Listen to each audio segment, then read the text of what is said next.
സുഹൃത്തുക്കളെ, ഇപ്പോൾ സമയം 12 മണി.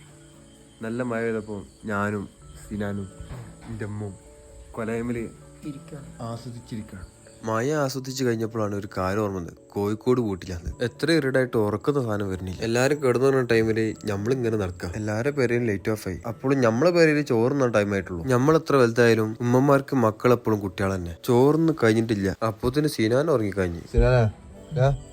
ഇവിടെ ഉള്ളിൽ കയറി കിടന്നോ ചെല്ലേ സമയം എത്രത്തോളം വൈകിയ സ്ഥിതിക്ക് ചെക്കന് പേടിയാവും. അതുകൊണ്ട് ഞാൻ തന്നെ അവന്റെ പേരേക്ക് ആക്കി കൊടുത്ത്. അവന്റെ ഉറക്കത്തൂങ്ങല കണ്ടിട്ട് എനിക്ക് തന്നെ ഉറക്കായിരുന്നു. പിന്നെ പെട്ടെന്ന് തന്നെ പേരേക്ക് വന്ന് ഗേറ്റ് ഒക്കെ പൂട്ടി പെട്ടെന്ന് തന്നെ വാതിലും കുറ്റിട്ടാണ്ട് ഞാൻ കിടന്നു. പിന്നെ പെട്ടെന്ന് തന്നെ കണ്ണുറന്നപ്പോ ഞാൻ വിചാരിച്ചു രാവിലെ ആയിട്ടുണ്ടാവുന്നു. എവിടെ സമയം 3 മണിയായിട്ടുള്ളൂ. തിന്നാന്തി കിട്ടാൻ നോക്കാൻ വേണ്ടി ഡൈനിങ് ഹാൾക്ക് വന്നപ്പോ അവിടെ ആരില്ല. എല്ലാരും ഉറങ്ങിക്കഴിഞ്ഞു. പിന്നെ ഒച്ചൊന്നും ഉണ്ടാക്കാതെ വല്ല അടുക്കളക്ക് പോയാണ്ട് ഫ്രിഡ്ജ് വല്ല തുറന്നപ്പോ ഈ സാധനം എനിക്ക് കിട്ടിയത്. ഈ സാധനം ഇതെങ്കിലും തിന്നാൻ നോക്കിയപ്പോ അത് പേരും മാത്രം അത് അവിടെ തന്നെ ഇട്ടാണ്ട് ഞാൻ വല്ല പോയി കിടന്നു. അപ്പൊ ഇനി രാവിലെ കാണാം. അപ്പൊ സലാം.